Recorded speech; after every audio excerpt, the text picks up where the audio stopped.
I made many mistakes during my very first fly and ride trip years ago. As a result, I landed myself in unfavorable situations like riding in the cold and darkness. In this video, I'm going to share some advice and tips when planning a scooter trip in Taiwan.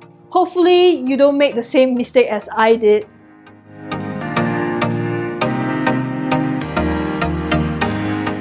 My first mistake is my optimism and not being in check of reality. Let's say your scooter can cruise at 70 km an hour and you need to cover 350 km in a day.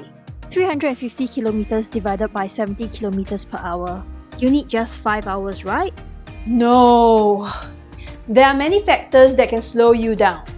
Firstly, it is the speed limit, In Taiwan, scooters are not allowed on the freeways. which are marked by a flower logo. Smaller roads can have speed limits between 40 to 50 km per hour. The second factor is the road condition. 2/3 of the land in Taiwan is mountainous.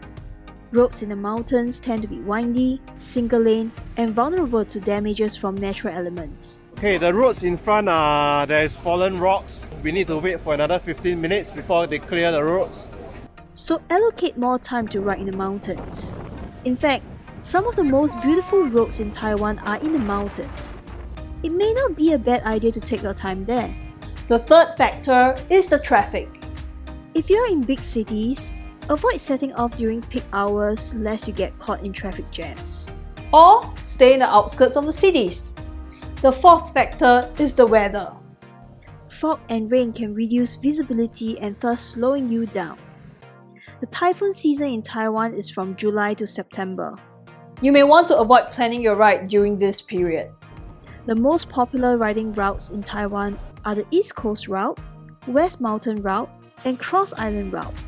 The East Coast Route comprises the Inland Valley Road and the Coastal Road, which run parallel to each other.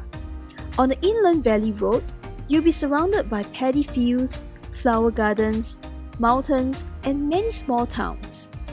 On the Coastal Road, the rugged coastline offers a view of the Philippine Sea. There are many popular tourist sites like the majestic coastal cliffs.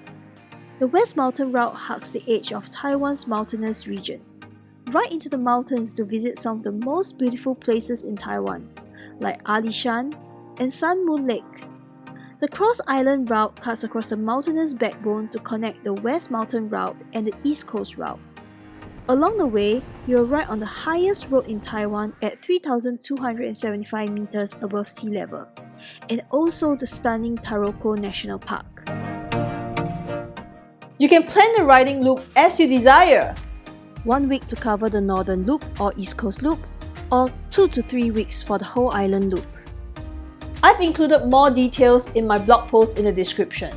Here's the general advice when riding overseas. Don't ride fast, especially when the roads are unfamiliar. Don't ride at night because of poor visibility.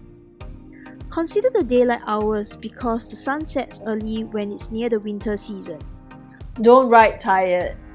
For every 3 to 4 days of riding, have a rest day. You may wish to allocate a buffer day in case of breakdown or adverse weather. And here are some things to take note when riding in Taiwan. Taiwan drives on the right side of the road, which is the opposite of Singapore. Most roads have a separate lane for motorcycle and bicycles. Petrol stations in the mountain may not come as frequently and close early at 5 p.m. If you see this sign at the junction, there is a 2-stage left turn rule. Okay, here in Taiwan, there is a 2-point left turn. So you basically need to keep your right, go to the box in front of you and wait for your turn to turn left. So they'll show you.